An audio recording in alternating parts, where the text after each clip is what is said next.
Hello and welcome to smart learning. আজকের গুরুত্বপূর্ণ news, editorial এবং কারেন্ট অ্যাফেয়ার্স ডিসকাশনে সকলকে স্বাগত। তো বেশ কিছু গুরুত্বপূর্ণ নিউজ রয়েছে। ক্লাউড সিডিং সম্পর্কে আমরা জানব। এছাড়া ভারত বাংলাদেশ বেশ কিছু চুক্তি সম্পন্ন হয়েছে, সেটাও খুবই গুরুত্বপূর্ণ। জিএসটি কাউন্সিল থেকে অনেক কিছু নতুন বলা হয়েছে, সেটাও আমরা দেখে নেব। এবং তার সাথে সাথে মস্তিষ্কের বিষয়ে একটা নিউজ আর্টিকেল রয়েছে, সেটা দেখব। নতুন একটা বই পুয়ার ইকোনমিক্স ফর কিডস, সেটা প্রকাশিত হতে চলেছে। বিনায়ক বন্দ্যোপাধ্যায়, অভিজিৎ বন্দ্যোপাধ্যায় এবং তার সাথে সাথে এস্তার দুফলো যৌথভাবে নোবেল পেয়েছিলেন এরা। তো সেটাও আমরা দেখব সেই বইতে কি রয়েছে। এছাড়া আজকের গুরুত্বপূর্ণ অনেকগুলো কারেন্ট অ্যাফেয়ার্স আছে, সেগুলো দেখব। তো প্রথমে আমরা দেখব ক্লাউড সিডিং কি। তো সমুদ্রের জলস্তর ক্রমশ বাড়ছে আমরা জানি, এবং আগামী দিনে জলের তলায় অনেক অংশই চলে যাবে সেই আশঙ্কা তৈরি হয়েছে। এবং আমরা জানি ইন্দোনেশিয়ার বর্তমান যে রাজধানী জাকার্তা, সেটা কিন্তু একটা সিঙ্কিং সিটি, সেটা কিন্তু ডুবে যাবে, আগামী দিনে সেটা ডুবে যাবে। সেই জন্য নতুন রাজধানী তৈরি করা হবে কি নুসেন্তারাকে নতুন রাজধানী তৈরি করা হবে, এবং সেই জন্যে শহর তৈরির কাজ পুরোদমে চলছে। কিন্তু নির্মাণ কাজে বাধা হয়ে দাঁড়াচ্ছে অতিবৃষ্টি। বৃষ্টির প্রকোপে রুখে শহর নির্মাণের কাজ যাতে অব্যাহত থাকে, তার জন্য করা হবে ক্লাউড সিডিং প্রযুক্তি। এখন একটা বিষয় কি, যেখানে খরা, দীর্ঘদিন বৃষ্টি হচ্ছে না, মেঘ আছে কিন্তু বৃষ্টি হচ্ছে না, সেখানে বৃষ্টি কৃত্রিমভাবে বৃষ্টিপাত করানোর জন্য মেঘের উপর সিলভার আয়োডাইড প্রয়োগ করা হয় বৃষ্টিপাত। কিন্তু এখানে করা হচ্ছে কি ক্লাউড সিডিং। কোথায় করা হবে, কিভাবে করা হবে? ভবিষ্যতে রাজধানী থেকে বৃষ্টি সরিয়ে পার্শ্ববর্তী অঞ্চলে স্থানান্তর করা সম্ভব হয়, তার জন্য এই টেকনোলজিটা ব্যবহার করা হবে। তো এর আগে কখনো এখানে এরকম ক্লাউড সিডিং করা হয়নি, অর্থাৎ এখানে পুরো বিষয়টা হচ্ছে মেঘটাকে কিভাবে সরিয়ে অন্য জায়গায় পার্শ্ববর্তী অঞ্চলে নিয়ে চলে যাওয়া যায়। তো নির্মাণ কার্য, শহরকে সুন্দরভাবে সাজিয়ে তোলার প্রস্তুতি চলছে পুরোদমে, সেজন্য এই বিষয়টা নেওয়া হয়েছে। বিজ্ঞানীরা জানাচ্ছেন ক্লাউড সিডিংয়ে কৃত্রিম বৃষ্টিপাত তৈরি করা গেলেও তা জলবায়ুর পরিবর্তন ঘটাতে পারে না। ইন্দোনেশিয়ার গত সপ্তাহেই প্রক্রিয়া শুরু হয়েছে, তা শেষ হতে চলেছে আগামীকাল রবিবার। কাজ শেষ হলেই বোঝা যাবে কতটা ফলপ্রসূ হলো এই প্রক্রিয়া। আগামী দিনেও বৃষ্টি সরাতে ক্লাউড সিডিং আশ্রয় নেওয়া যাবে কিনা তাও ঠিক হবে এই মূল্যায়ন, অর্থাৎ এটা একটা গবেষণার বিষয়বস্তু, কতটা ফলপ্রসূ হয়। 2045 সালের মধ্যে নুসেন্তারায় 19 লক্ষ মানুষের বসবাসের ব্যবস্থা করা হবে, এরকম। এটা তো আমরা এখানে বেশ কিছু ইনফরমেশন জানতে পারছি যে নুসেন্তারা ইন্দোনেশিয়ার নতুন রাজধানী হতে চলেছে, এবং ক্লাউড সিডিংয়ের পুরো বিষয়টা এখানে কিন্তু একটা খুব ইন্টারেস্টিং বিষয়। নতুন টেকনোলজি এখানে ব্যবহার করা হচ্ছে, এবং সেটা ফলপ্রসূ হলে আগামী দিনে বিভিন্ন জায়গাতে এর ব্যবহার আমরা দেখতে পাবো। নেক্সট, জ্বালানি জিএসটি রাজ্যের কোটি বল কেন্দ্রের। অর্থাৎ পেট্রোল এবং ডিজেল আমরা জানি এটা কিন্তু জিএসটির বাইরে, সেটা জিএসটির আওতায় আসবে কিনা তা নিয়ে আলোচনা অনেক দিনের।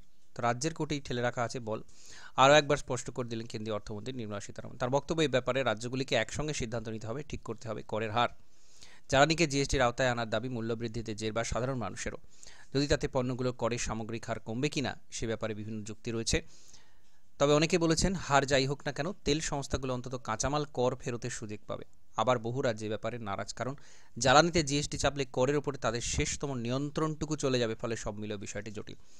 তো জিএসটির বাইরে থাকলে তারা নিজেদের মতো করে কর সেখানে চাপাতে পারতো রাজ্য সরকারগুলো, কিন্তু জিএসটি কাউন্সিলের হাতে সেটা চলে গেলে তখন কিন্তু তার নিয়ন্ত্রণ তাদের হাতে থাকবে না। তো এটা কি হবে, সেটা রাজ্যগুলোই কিন্তু তার গুরুত্ব সব থেকে বেশি রাজ্যগুলোই, রাজ্যের কোটি বল কেন্দ্র দিয়েছে। এছাড়া আরও কিছু জিএসটি কাউন্সিলের বৈঠকে 8 মাস পরে এই বৈঠকটা হয়েছে, সেখানে সিদ্ধান্ত নেওয়া হয়েছে direct platform ticket, waiting room, retiring room ব্যবহারে জিএসটি নয়। শর্ত সাপেক্ষে শিক্ষা প্রতিষ্ঠানের বাইরে থাকা হোস্টেলেও বসবে না কর। সব ধরনের কার্টুন বাক্সে জিএসটি 18 থেকে কমিয়ে 12% করা হয়েছে। দুধের কৌটো, জয়ে, চেটানো স্প্রিংকলারে জিএসটি 12%। মামলা কমাতে বিভিন্ন আদালতের জন্য বাধা হলো জিএসটির অঙ্ক। জিএসটি চালুর পরে 3 বছরে বকেয়া কর 2025 মার্চের মধ্যে মেটালে ছাড়, সুদ ও জরিমানায়। ধাপে ধাপে চালু হবে আধার ভিত্তিক বায়োমেট্রিক পদ্ধতি নথিভুক্তকরণ। জিএসটি নথিভুক্তকরণ এটা শুরু হবে বায়োমেট্রিক। তো এই সমস্ত সিদ্ধান্ত এসেছে। গুরুত্বপূর্ণ সিদ্ধান্তগুলো এখানে দেয়া রয়েছে। আচ্ছা, তিস্তা জল সংরক্ষণে যাবে দিল্লির দল। তো সম্প্রতি বাংলাদেশের প্রধানমন্ত্রী শেখ হাসিনা নরেন্দ্র মোদীর সাথে বৈঠক হয়েছে হায়দ্রাবাদ হাউসে। তো সেখানে কি কি বিষয় নিয়ে আলোচনা হয়েছে সেটা আমরা দেখব। কি কি বিষয় ঠিক হয়েছে, দ্বিপাক্ষিক ঘোষণা কি কি হয়েছে, এটা খুবই খুবই গুরুত্বপূর্ণ বিষয়। বাংলাদেশে অসুস্থদের জন্য ই ভিসা দেওয়া হবে। বাংলাদেশে প্রচুর অসুস্থ মানুষ ভারতে আসেন চিকিৎসা করাতে। তিস্তা সংরক্ষণ ও পরিচালন প্রকল্পের জন্য বাংলাদেশ সফর ভারতীয় বিশেষজ্ঞদের। তো তিস্তার জল সংরক্ষণ এবং পরিচালন প্রকল্পের জন্য বাংলাদেশ সফর করবেন ভারতীয় বিশেষজ্ঞ। তো এখানেও আবার নতুন কি ডেভেলপমেন্ট হয় আমরা পরে দেখব। রাজশাহী কলকাতা নতুন রেল সংযোগ তৈরি হবে, এটা খুব গুরুত্বপূর্ণ। রাজশাহী কলকাতা রেল সংযোগ হবে। চট্টগ্রাম কলকাতা নতুন বাস সংযোগ হবে। গঙ্গা চুক্তি নবীকরণী যৌথ টেকনিক্যাল টিম। গঙ্গা চুক্তি কি 1996তে গঙ্গা জল বন্টন নিয়ে একটা চুক্তি হয়েছিল 30 বছরের জন্য, 30 ইয়ার্সের জন্য একটা চুক্তি হয়েছিল। সেটা নবীকরণ আবার কিভাবে হবে সেটা শেষ হতে চলেছে 2026-এ। তো সেই নবীকরণ কিভাবে কি হবে সেটা নিয়েও কিন্তু আগামী দিনে লক্ষ্য থাকবে। এটা খুব গুরুত্বপূর্ণ একটা চুক্তি ছিল গঙ্গা জল বন্টন চুক্তি। এরকমই তিস্তা জলের ওপর কিন্তু চুক্তি স্বাক্ষর করা সম্ভব হয়নি। 2011 সালে ঠিক করা হয়েছিল ভারত 42.5 এবং বাংলাদেশ 37.5% জল পাবে। কিন্তু যেহেতু জল বন্টন বিষয়টা স্টেট লিস্টে আছে, তাই স্টেটের কনসেন্ট ছাড়া কিন্তু কোনো চুক্তি বাস্তবায়ন করা সম্ভব নয়, দুটো দেশের পক্ষে সম্ভব নয়, আমাদের সংবিধানে এরকমই বলা আছে। তো যেহেতু এই 2011 সালে পশ্চিমবঙ্গ রাজ্য সরকার কিন্তু তৎকালীন সময় এই চুক্তিটা মানতে চায়নি। তো সেই কারণে তিস্তা চুক্তি এটা কিন্তু হয়নি, সম্ভবপর হয়নি। তো এখানে নতুন বিশেষজ্ঞরা গেছে। তো এটাই দেখার ভবিষ্যতে রাজ্য সরকার এই চুক্তি মেনে নেয় কিনা। যদি মেনে নেয় তাহলে সেক্ষেত্রে চুক্তি হওয়ার একটা সম্ভাবনা থাকবে। এইখানে কিন্তু 1996-এ যে চুক্তিটা হয়েছিল সেখানে কিন্তু তৎকালীন পশ্চিমবঙ্গ রাজ্য সরকার চুক্তি মেনে নিয়েছিল, সে কারণে চুক্তিটা সম্ভবপর হয়েছিল। যাই হোক, এটা খুব গুরুত্বপূর্ণ বিষয়। জল বন্টন বিষয়টা কিন্তু স্টেট লিস্টে, এটা আমাদেরকে মনে রাখতে হবে।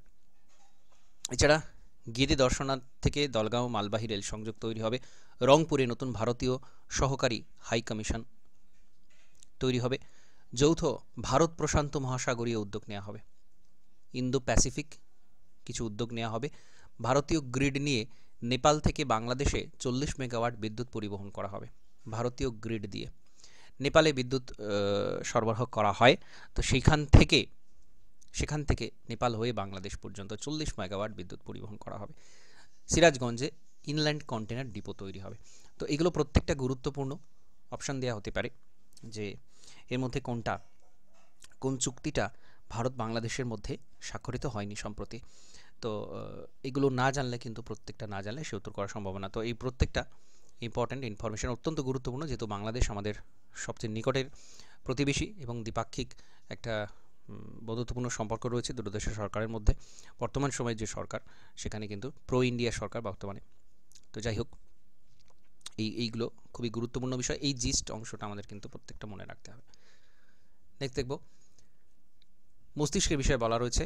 মস্তিষ্কের সীমানা কোথায়? অ্যাকচুয়ালি এখানে মূল যে বিষয়টা বলতে চাওয়া হয়েছে যে বিভিন্ন মস্তিষ্ক সংক্রান্ত গবেষণা থেকে আমরা অনেক কিছু জানতে পেরেছি যে মস্তিষ্কের বিভিন্ন অংশে কোন জায়গা থেকে কি কি বিষয় কন্ট্রোল করা হয় বা মস্তিষ্কের কোন অংশ কি কি নিয়ন্ত্রণ করে সেটা আমরা জানতে পেরেছি।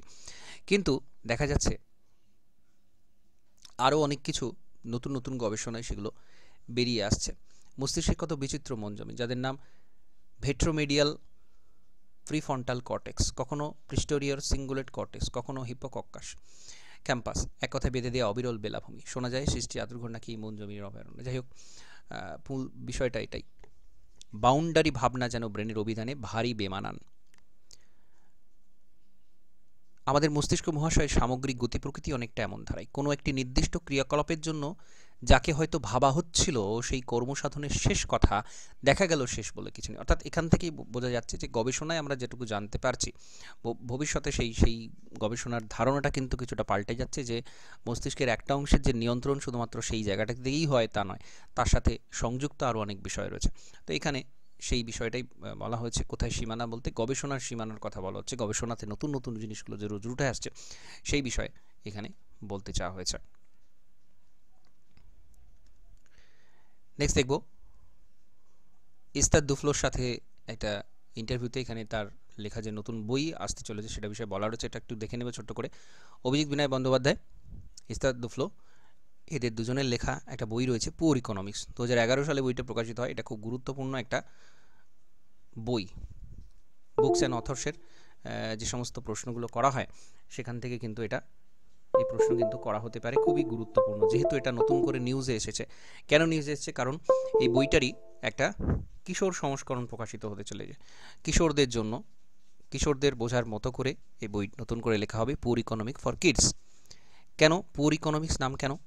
কারণ হচ্ছে পুওরদের বিষয়ে ইকোনমিক্সের আলোচনা, দরিদ্রের অর্থনীতি, দরিদ্র মানুষের বিষয়ে অর্থনীতিতে যেমন ধারা আলোচনা হয় সেটা গুণগত মান বিষয়ে সন্দেহ আছে। এখানে দরিদ্রদের সম্বন্ধে অনেক রকম নেতিবাচক ধারণা আছে, তাদের প্রায় কেরিকেচার করে তোলা আছে। আমাদের সেটা থেকে বেরোতে চেয়েছি। পুওর ইকোনমিক্স ফর কিডসে আরও একটা সুবিধা আছে, এখানে অনেকগুলো চরিত্র, তারা কেউ সাহসী, কেউ ভীতু, কেউ মুখচোরা, কেউ নিজের কথা বলতে ইতস্তত করে না, ইত্যাদি ইত্যাদি। তো সেই বিষয়টা নিয়ে এখানে বলা রয়েছে।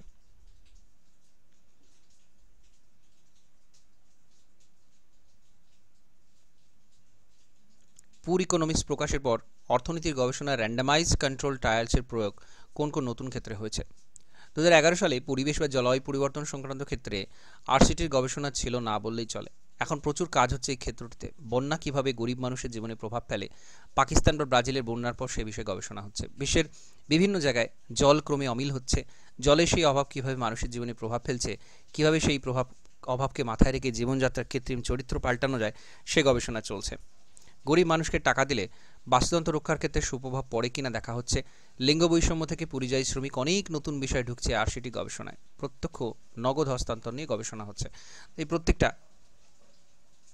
গবেষণামূলক বিষয়বস্তুগুলো এখানে তোলা রয়েছে এবং এই বইটা থেকে এমসিকিউ প্রশ্ন হতে পারে, সেটা আমরা একটু মনে রাখবো।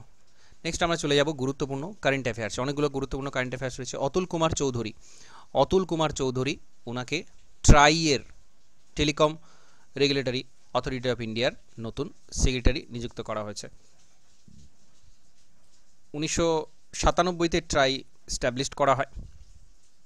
Telecom regulatory authority of India act 1997-তে এই আইনের মাধ্যমে এটাকে নিয়ে আসা হয়, অর্থাৎ এটা কিন্তু একটা স্ট্যাচুটরি বডি, ট্রাই, গুরুত্বপূর্ণ। আচ্ছা, Manoj Jain appointed as a chairman and managing director of Bharat electronic limited, BEL. Bharat electronic limited PSU company, খুব গুরুত্বপূর্ণ কোম্পানি। সেখানে চেয়ারম্যান অ্যাপয়েন্ট হচ্ছেন কে? মনোজ জৈন। এটা 1954 সালে প্রতিষ্ঠা হয়েছিল, BEL. Karnataka inaugurate national yoga olympiad 2024। Karnataka থেকে ন্যাশনাল যোগা অলিম্পিয়াড এটা ইনাগুরেট করা হয়েছে। Bharat Axa life insurance appointed Akhil Gupta as new chairman. Bharat Axa life insurance, এটা অখিল গুপ্তকে চেয়ারম্যান নিযুক্ত করা হয়েছে। Cyber space doctrine, Indian armed force unified cyber space doctrine. Chief of defence staff general Anil Chauhan release the joint doctrine for cyber space operation during the chief of staff committee meeting held on এত। তো এখানে একটা unified cyber space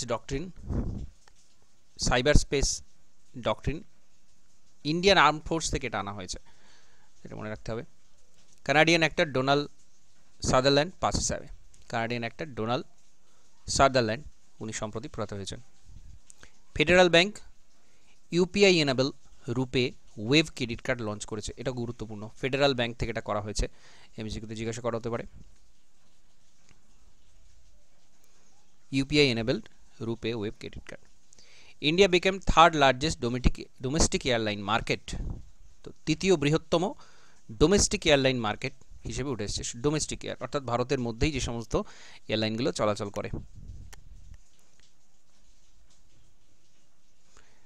7.9 million ছিল April 2014-তে, 15.5 million হয়েছে April 2024, অর্থাৎ এটা double হয়ে গেছে প্রায়। ইউএস প্রথম স্থানে রয়েছে, চীন রয়েছে দ্বিতীয় স্থানে, ভারত এখানে তৃতীয় স্থানে চলে এসেছে ডোমেস্টিক এয়ারলাইন ব্যবহার করার ক্ষেত্রে। Kalash Gupta win world largest coding competition জিতেছেন Kalash Gupta. CSC student, IIT Delhi student. তো 1 লাখ পার্টিসিপেন্ট, 87টা দেশের 1 লাখ পার্টিসিপেন্টের মধ্যে কোডিং কম্পিটিশন জিতেছেন কলস গুপ্ত। এটা খুব গুরুত্বপূর্ণ, প্রেস্টিজিয়াস একটা বিষয়।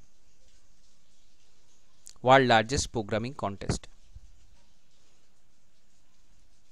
Ambubachi Mela begin at Kamakhya temple, Guwahati. গুয়াহাটিতে এটা খুব বিখ্যাত, খুব গুরুত্বপূর্ণ। আর্ট অ্যান্ড কালচার থেকে প্রশ্নটা করা হয়। অম্বুবাচী মেলা কোথায় হয়? এটা হয় গুয়াহাটিতে, কামাখ্যা টেম্পলের কাছে। Celebrate the annual menstruation of the goddess Kamakya, symbolizing fertility and womanhood.